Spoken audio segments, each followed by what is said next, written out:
Boa noite, gente. Tudo bem com vocês? Eu espero que sim. Falando, já está gravando. Efetivamente, desde a hora que eu entrei, ele já iniciou a gravação. Então, desde já, né, que vocês tenham ciência de que a aula está sendo gravada. E se vocês não se sentirem confortáveis com a imagem de vocês diante do vídeo, eu peço para que deixe a câmera desligada, né, para evitar qualquer infortúnio em relação a qualquer um de vocês. Essa aula ela vai ser gravada e depois vai ser disponibilizada àqueles que tiverem o link lá no YouTube, tá? Então não vai ser uma aula que vai ser disponibilizada a todos de forma aleatória, de qualquer forma, tá bom? Em contrapartida, o fato da câmera não estar ligada não impede de que vocês possam me interromper e tirar qualquer dúvida em relação à matéria, tá bom? Bom, feito todo mundo já ciente da gravação e ciente das possibilidades. Em relação à aula de hoje, eu vou falar da organização dos poderes, da questão do poder legislativo, executivo e judiciário, principalmente do legislativo. É uma matéria que eu já falei na última aula, mas só para eu não entrar de novo, rompendo a repartição de competência entre os poderes, eu optei por fazer quase que uma revisão daquilo que a gente falou em sala, tá bom? Então, em relação a qualquer situação da que eu venha dizer e falar aqui, sintam-se à vontade para me interromper, tá bom? No mais, eu vou pedir para que todo mundo deixe o microfone desligado e, se for a necessidade de me interromper para tirar alguma dúvida, sintam-se à vontade, tá? Bom, eu vou reduzir aqui, que eu acho que pode atrapalhar vocês estarem vendo o vídeo, nem eu vou me ver, então talvez eu possa fugir às vezes um pouquinho da câmera e qualquer coisa vocês me chamem a atenção, tá bom? Bom, primeiro, né, acho que já chegou o nosso horário, pontualmente, 8h55, eu quero dar as boas-vindas a todos vocês que cá estão comigo, né, é uma aula bastante diferente daquilo que a gente tem em sala de aula, né, esse contato visual que aqui a gente não tem, e lá na sala de aula ele é muito propício, né, ele acaba auxiliando muito, mas de certa forma, diante da calamidade pública qual a gente se encontra hoje, né, o mundo todo parado em função de um vírus, é a oportunidade da gente não perder o semestre, uma oportunidade da gente seguir em frente, ainda que estejamos em nossos lares e tudo mais. Então, dessa forma, a gente acaba se reinventando. Eu, enquanto professora, de estar diante da câmera aqui, não podendo olhar para vocês e falando a respeito do assunto. E vocês, onde na casa, no ambiente dos lares de vocês, seja no computador, seja no telefone celular, também essa impessoalidade, mas que a gente possa tornar essa impessoalidade pessoal, né? Então, por isso, não se furtem e me interrompa quando se sentirem por necessidade de fazê-lo, ok? Antes mesmo de entrar no assunto, as nossas aulas, por um ajuste realizado pela coordenação, tanto as aulas de terça quanto de quinta permanecerão no segundo horário, tá bom? Então, das 8h55 às 10. Tanto terça quanto quinta, durante toda a quarentena. Feito? Pois bem, vamos lá. Direito constitucional, organização do Estado, Quando a gente fala em organização dos poderes, a gente tem em mente a separação dos poderes, né? É uma teoria editada por Montesquieu, lá no Espírito das Leis, e lá, quando ele fala em separação dos poderes, ele está efetivamente falando em separação das funções desses poderes. Então, o poder judiciário, poder legislativo e o executivo, eles têm funções típicas e funções atípicas. E o fato dessas funções serem diferenciadas de acordo com o seu poder é o que ele determina como separação de poderes. Então, o que você tem que ter em mente não é que os poderes efetivamente são separados, não. Na verdade, o poder do Estado ele é uno e indivisível. O que se separa efetivamente são as funções decorrentes de cada um desses poderes. Então, quando a gente fala de legislativo, a função primordial do poder legislativo é a elaboração de leis. Essas leis elas são elaboradas de forma abstrata, ou seja, o legislador, quando ele elabora a lei, ele idealiza uma hipótese, né? E essa lei é criada. Essa lei é criada em abstrato, ela vai se encaixar a um elemento concreto, a uma situação concreta, né? Em relação ao executivo, a base, a função primordial, precípua do executivo é a administração do Estado. Cabe a ele administrar o Estado. É claro que essa administração ela tem que estar de acordo com as leis que foram elaboradas pelo legislativo. Essa administração do Estado ela não ocorre a bel prazer. E que bom que assim não é, né? Ela tem que estar vinculada à legislação que foi elaborada pelo legislativo. E cabe ao judiciário distribuir a justiça, aplicar essa lei que foi elaborada de forma abstrata ao caso concreto.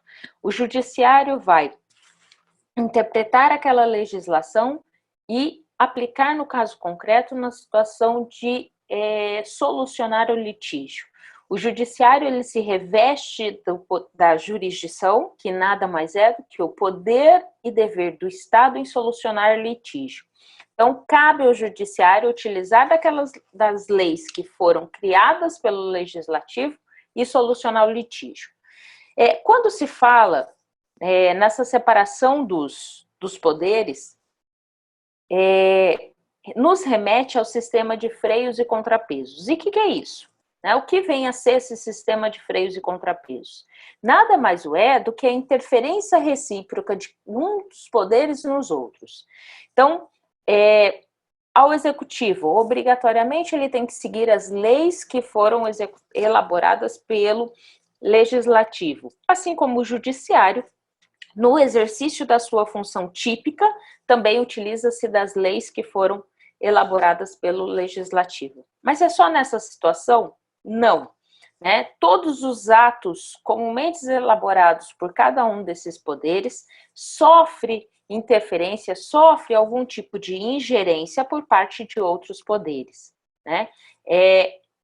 Ontem, quando se falou na demissão do ministro Mandetta, o legislativo e o judiciário se posicionaram de forma bastante contundente, sendo contrário ao executivo nessa decisão. Deixaram de forma muito clara, com uma clareza hialina, assim, de que tanto o legislativo, a grande base do legislativo, a gente está falando do presidente da Câmara, está falando do presidente do Senado, deixou a posição do poder legislativo muito clara. Nós somos contra a essa decisão do executivo. Assim como o judiciário, com base nas decisões e no posicionamento dos ministros do STF, nosso órgão máximo da justiça, também se posicionaram no sentido de executivo, você está fazendo bobagem, nós não compactuamos dessa decisão.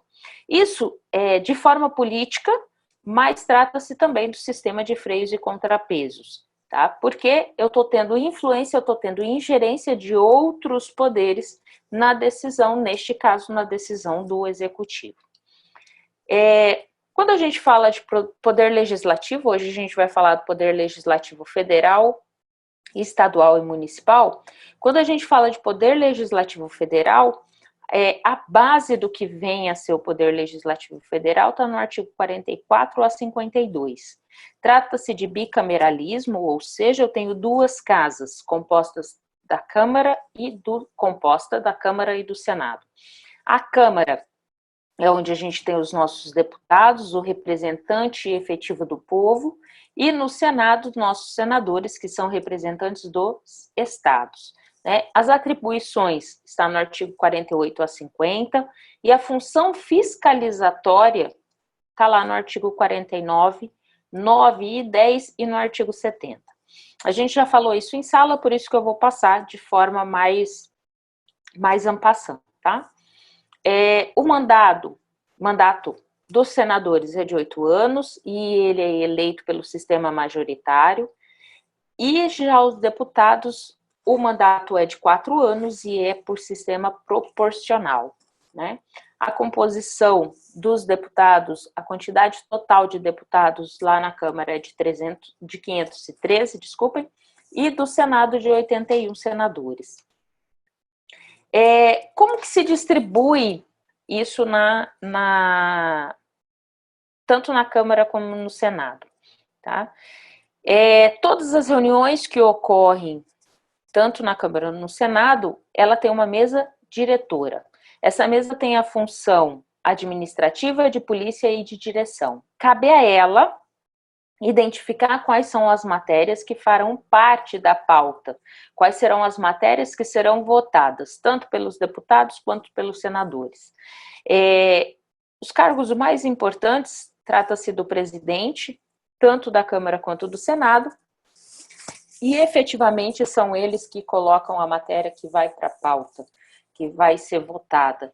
Então, a conversa do Executivo com os presidentes da Câmara e do Senado deve ser uma conversa que flua de forma muito positiva para que as decisões vindas do Executivo sejam votadas na maior brevidade possível, tanto na Câmara como no Senado.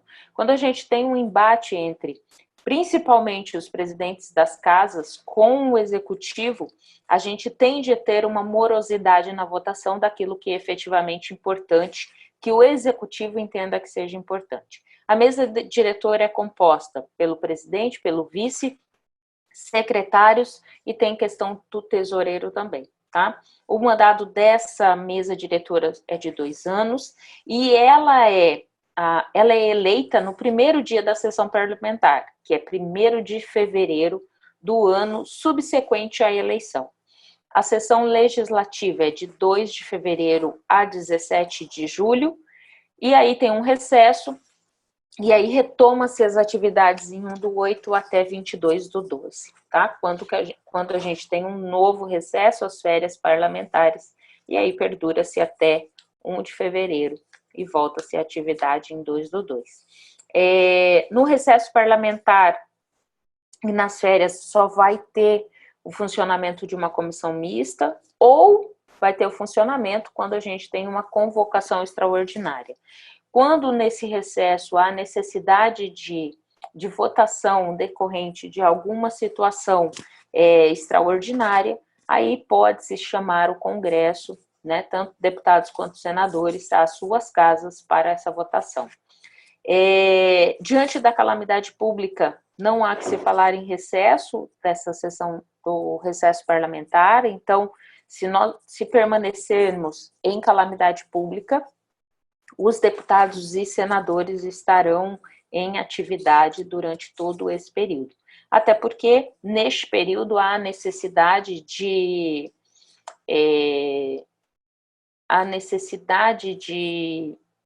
elaboração de algumas leis, a necessidade de votação de algumas decisões que são tomadas por parte do Executivo, e aí, diante disso, cabe o trabalho tanto dos deputados quanto dos senadores.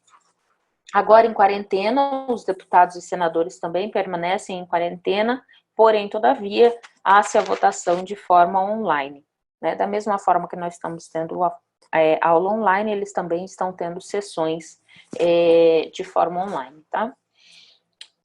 Quais são os tipos de comissões, né? As comissões, elas estão descritas no artigo 58, então a Constituição, no artigo 58, vem e faz as denominações de cada um desses tipos de comissões, né? Que ela vai se subdividir em permanente ou temporária, ou seja, permanente durante todo o período legislativo, aquela comissão não deixa de existir, temporária porque é só um curto período de tempo, ela tem situações específicas de criação. As temáticas é exemplo da Constituição e Justiça, né, que ela existe no intuito de todo e qualquer projeto de lei que passa pela Câmara ou pelo Senado vai passar pela Comissão de Constituição e Justiça. Para quê? Para identificar se esse projeto de lei ele é constitucional. Aí a gente ainda tem as comissões especiais, CPI, mista, que é a questão de orçamento, e ainda representativa, no caso do recesso.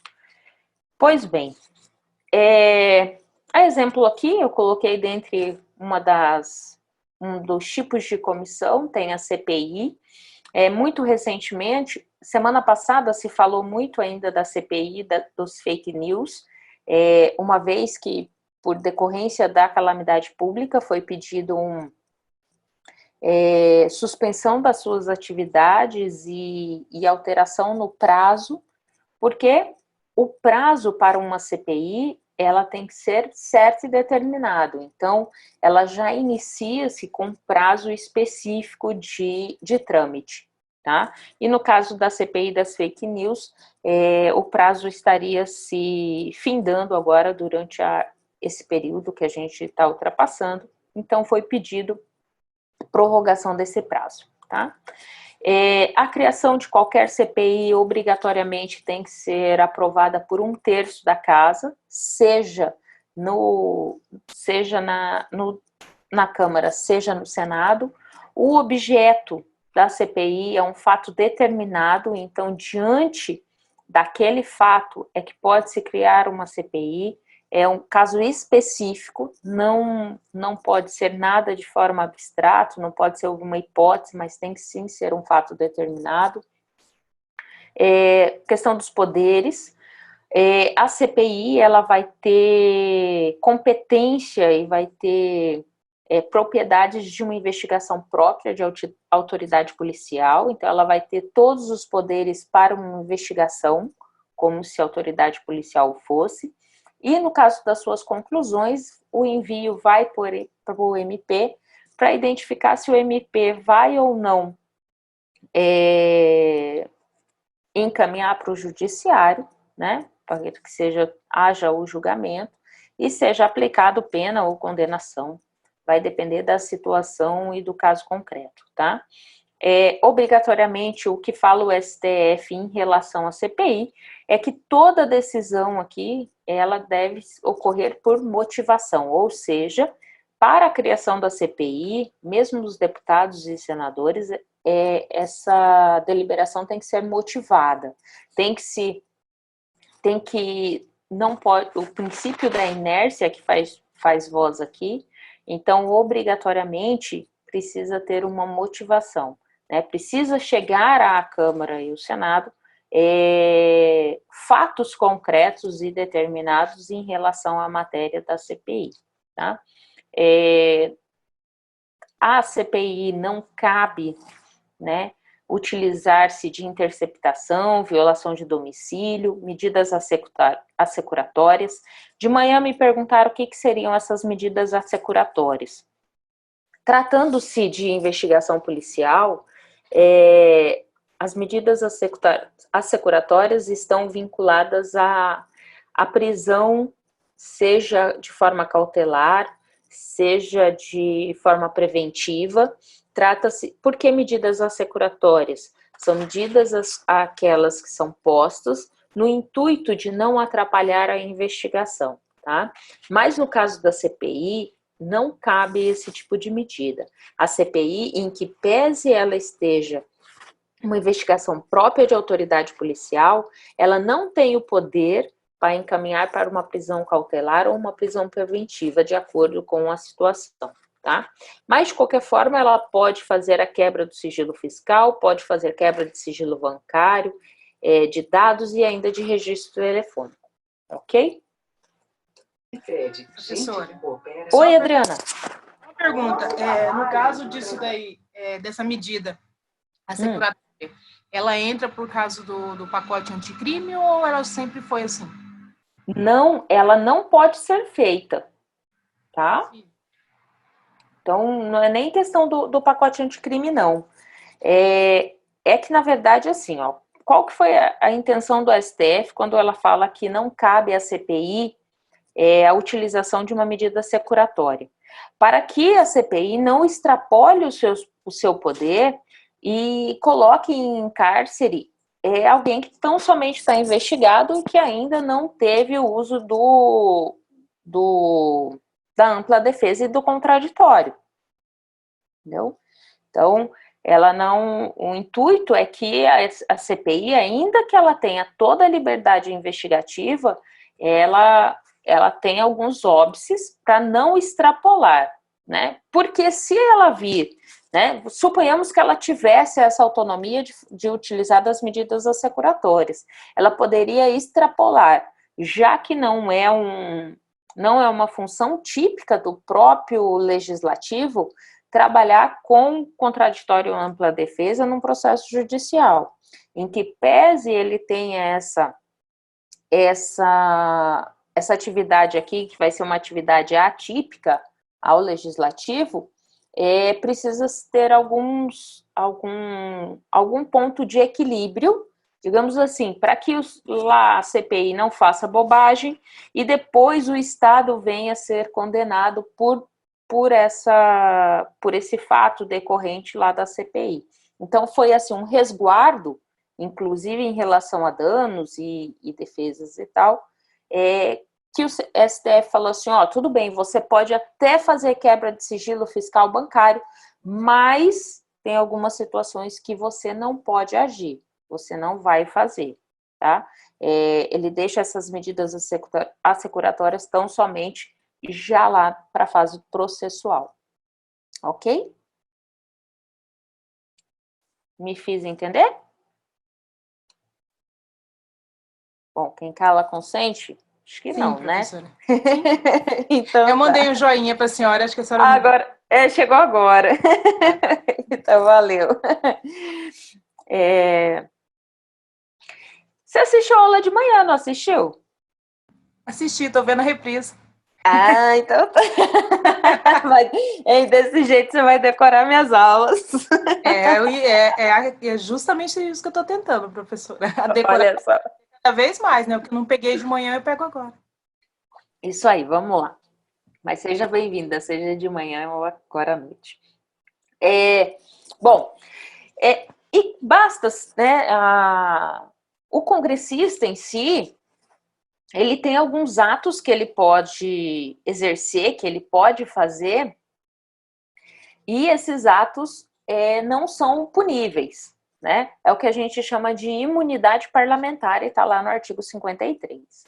Essas imunidades, elas são materiais ou elas podem ser formais.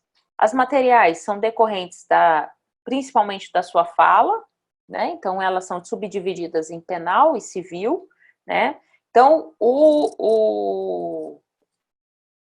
tanto o deputado quanto os senadores, eles podem utilizar das falas deles, colocar as suas opiniões, e isso não vai ser levado como crime, tá? Então, de forma penal, eles podem até exercer, né, nas suas falas, o crime de calúnia, infâmia, difamação, assim como causar alguns danos por suas palavras, votos, suas opiniões, mas quanto a isso, eles não serão julgados, tá? Isso independe, né? Se eles estiverem na tribuna, certamente não serão julgados. Professora, aí fora dela, né? De manhã, me perguntaram, e fora da tribuna, esse deputado ou esse senador também pode causar calúnia, infâmia, difamação e em relação a mesmos danos civis por conta das suas palavras? Pode, desde que este ato dele seja vinculado, inclusive, ao cargo que ele exerce, né? Recentemente, e aí eu, inclusive, falei disso, foi até um dos exemplos que eu usei pela manhã para responder a aluna, o Flávio Bolsonaro. Recentemente ele falou da China, num Twitter, da responsabilidade da China em relação ao coronavírus. Creio eu, né, e para alguns, teve-se uma repercussão maior em relação a essa fala do Flávio Bolsonaro pelo sobrenome que ele leva, tá? Porque se fosse qualquer outro deputado, certamente não teria tido a repercussão que teve. Mas tratando-se do Flávio e tratando de filho de quem ele essa repercussão foi maior, inclusive teve-se a necessidade de retratação dele, mas não pelo fato dele ser punido em relação ao que ele falou. Não cabe crime ali. Mas ele se viu na necessidade de pedir desculpas ao Estado chinês por conta das relações comerciais que há entre a China e o Brasil, né? E que ficou resvalada, né? Tanto assim que a China já determinou que a importação de soja, dessa commodity, que para o nosso estado é muito importante, vai ser reduzida e eles vão comprar dos Estados Unidos, né? Dizendo que a soja nos Estados Unidos é mais segura que a nossa, tá? Então, em que pese o Flávio não seja condenado aqui, seja penal ou civilmente pelo que ele falou em relação à China, mas a gente sente o impasse, né, entre os dois países em decorrência daquilo que ele colocou e por ele ser, além de deputado, ser filho do nosso presidente. Em relação ao formal, quando a gente fala em formal, é efetivamente porque esse deputado ou esse senador comete um crime que não esteja relacionado ao seu cargo, não esteja relacionado efetivamente à função que ele exerce, né? É outro crime. E aí, diante desse crime, uma vez que recebeu a denúncia, e se ele já foi diplomado, o que acontece com o julgamento desse crime? Ele vai ficar suspenso e a prescrição, ela só passa a correr depois do mandato, tá? Então, só passa a correr a prescrição depois que termina o mandato dele. Então, suponhamos que você ingresse como deputado, passe lá os 4 anos do seu mandato, só que durante o seu cargo ou antes da sua diplomação, você cometeu um crime, né? Vamos falar de crime civil para não ter uma indenização de danos, né? Abarroou o carro de alguém e aí nessa batida de carro você causou danos materiais à pessoa, a terceiro, tá? Esse crime, você é condenado ao pagamento de indenização, e aí o que acontece? Se vai tanto para a área civil quanto para a área penal, eu vou ter a suspensão do processo e a prescrição em relação ao cumprimento e tal, ela vai ser decorrente do final do seu mandato, tá? Outro ponto é que aos deputados e senadores, uma vez condenados uma vez realizando qualquer ato, né, qualquer penalidade decorrente do seu próprio cargo, né, apropriação indébita em relação ao seu cargo, qualquer um dos artigos elencados no Código Penal decorrentes da sua atividade, da sua função enquanto deputado e enquanto senador, eles têm prerrogativa de foro. O que quer dizer isso? Que o julgamento deles, que o processo deles vai ter trâmite no STF. Não vai ter trâmite como um cidadão comum lá no juízo de primeiro grau. Não vai acontecer com o juiz lá de primeiro grau. Não. O processo, em relação a deputados e senadores ocorrem pelo STF, tá? E outra coisa é que deputados e senadores, a prisão tem que ser em flagrante e se for, e tão somente de crime inafiançável, né? A exemplo, um crime ambiental. Se por acaso pegarem o deputado ou o senador em caça, e aí ele matou lá, eu falei de manhã numa paca, né? Que é crime ambiental, ele pode ser preso, sim, porque trata-se de flagrante delito e trata-se de crime inafiançável.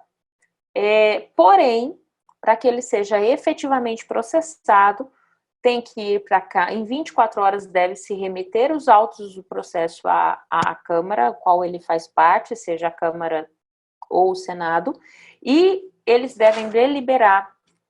E para que tenha continuidade do processo, tenha que ser admitido pela maioria dos seus membros. Salvo o contrário, não há que se falar em permanência da prisão e muito menos do processo, tá? Em relação às vedações, tanto para deputados e senadores, eles não podem, né? Isso aqui é ipsiliter do artigo 54. Deixa eu ver aqui, alguém me chamando. Professora, só uma pergunta. Pode falar. No caso dos vereadores, é do mesmo jeito também? Não, a gente vai chegar lá neles, tá? Daqui a pouco okay, a gente vai falar dos vereadores. Alguém me mandou uma dúvida aqui, o seguinte. Quando vocês entrarem, eu não sei quem é, JTDI, não sei quem é, mas quando vocês entrarem, coloque o nome de vocês mesmo, porque aí eu vou saber quem está em sala. Mas, de qualquer forma, me pergunta assim, professor, eu tenho uma dúvida. A imunidade parlamentar protege o agente de crimes contra a honra? Todavia, fere o decoro parlamentar? Não parece contraditório? Então, o que acontece? O decoro parlamentar, você tem uma especificidade em relação ao que seja decoro parlamentar e o que não é decoro parlamentar. Por que isso? Quando se fala em decoro parlamentar, a gente está falando de alguma imposição, algum ato efetuado, realizado tanto pelo senador quanto pelo deputado, mas que vai de encontro àqueles princípios do próprio poder legislativo, tá? Então, algumas situações em que tanto os deputados quanto os senadores, eles vão de encontro a esses princípios. E aí, assim, o que é contraditório? É que quando a gente está falando calúnia, infame, difamação e tal, por que o legislador ele abriu essa opção e permitiu com que tivesse imunidade parlamentar? Para que o próprio deputado e senadores eles terem voz e não forem intimidados àquilo que eles estão falando e, às vezes, geralmente, em relação aos seus próprios pares, né? Quando o deputado e senador comete algum desses crimes de ordem penal, geralmente é em relação a um dos seus pares, né? Seja por partido político diverso, seja por opiniões diversas, né? Dificilmente ele o faz de alguém que está fora ali da sua casa, né? Ele o faz ali dentro da sua casa e muitas das vezes ele comete tal crime, que ele vai ser imune a tal crime, ele comete no fervor da hora que ele está lá na sua bancada, né? Porque quando ele está fora, ele pensa duas vezes em fazer.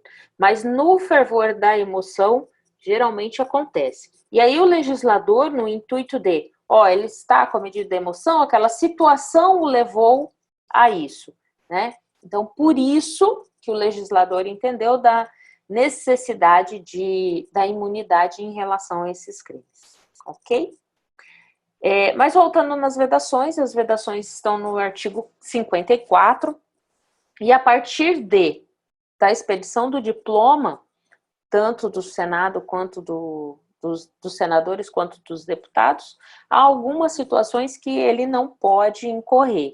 E a principal delas que vocês têm que ter em mente aqui é que o senador e senadores e deputados jamais vão ter contrato com o Estado.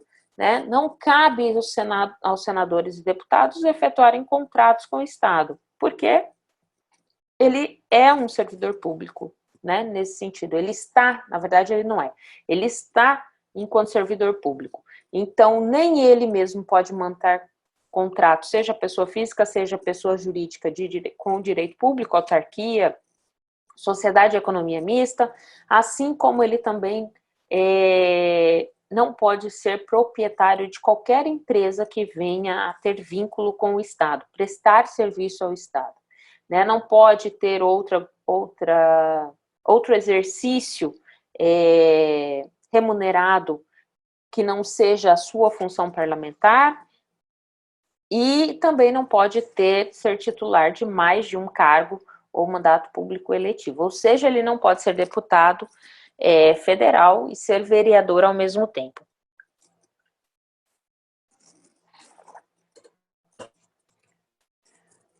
Bom, o artigo 55 são as situações quais esse deputado ou esse senador ele vai perder o mandato. Então, o primeiro ponto é que se ele infringir qualquer uma das proibições que eu falei do artigo anterior, ele vai perder o cargo. Se ele for declarado incompatível com o decoro parlamentar, se ele utilizou-se do cargo e infringiu qualquer um desses princípios do poder legislativo, ele pode perder o mandato. Se ele deixar de comparecer às sessões, ele pode perder, se ele perder ou tiver suspenso seus direitos políticos, então ele também perde o mandato. Sofrer condenação criminal já sentença transitada em julgado, né? Que seja incompatível com o decoro. Gente, tem situações em alguns municípios de prefeitos, quais eles foram condenados criminalmente, estão em cárcere privado, e mesmo assim eles continuam a atuar enquanto prefeito. Por que isso, professor? Porque aquele crime que ele cometeu e que teve trânsito em julgado não fere o decoro parlamentar, tá? E aí ele continua com o seu mandato e ele não vai ter suspenso, não vai perder o seu mandato. Eu falei aqui do prefeito, mas também pode acontecer com o deputado ou senador. Ele pode, inclusive, se ele estiver em regime semiaberto, ele pode, durante o dia, atuar lá na Assembleia, ou na Câmara, ou no Senado, e voltar à noite para o cárcere, tá? Pode acontecer. Em relação ao federal é isso, em relação ao estadual, a gente vai ter lá no artigo 27. Se o federal, a gente tem bicameral, que é a Câmara e o Senado, no estadual, trata-se tão somente de unicameral, ou seja, eu vou ter aqui tão somente a Assembleia Legislativa, né? A gente já fez essa continha em sala, mas a composição é de 3 vezes o número de deputados federais. Se essa conta ultrapassar 12, a gente vai fazer a soma e vai reduzir de 12 na nossa conta. Então, eu vou multiplicar 3 vezes o número de deputados federais e vamos subtrair 12 dessa conta. A remuneração do legislativo estadual é de 75% do deputado federal. E em relação ao estatuto, para o legislativo estadual, o estatuto é igual ao do Congresso, tá? Artigo 27, parágrafo 1º. Tanto em relação às imunidades, e aí não se trata de STF, é claro, mas o julgamento do legislativo estadual ocorre pelo TJ, tá? E o mandato aqui, também desses deputados estaduais, são de 4 anos. Em relação ao legislativo municipal, está lá no artigo 29, no 29A, também é unicameral, né? Aqui não se trata da Assembleia, aqui é da Câmara Legislativa. A composição está lá no artigo 29, e no artigo 29, a composição da Câmara ela vai ser determinada pela quantidade de habitantes no município, tá? Lá no artigo 29, vocês vão ter uma lista de incisos determinando, com 5.000 habitantes, tantos vereadores, no caso de São Paulo, que ultrapassa os 11 milhões, né? Quantos vereadores são possíveis? A remuneração está descrita no artigo 29A da Constituição Federal e também decorre da quantidade de habitantes no município para ver a porcentagem que é do orçamento, a possibilidade para pagamento dos vereadores, tá? O estatuto aqui, para o Legislativo Municipal, ele é diferente. Ele vai ter a imunidade formal, que é de processo, mas a imunidade dele é tão somente na circunscrição, é tão somente naquele município que ele é vereador, tá? Isso quer dizer que a imunidade por parte do Legislativo Municipal, ela é limitada pelo território, tá? É só dentro do município qual ele é vereador que ele vai ter imunidade material. Fora isso, não há que se falar em imunidade, tá? O vereador, ele não pode sair falando à torta e à direita em qualquer lugar que ele estiver, né? A imunidade dele é tão somente lá dentro do município em que ele é vereador.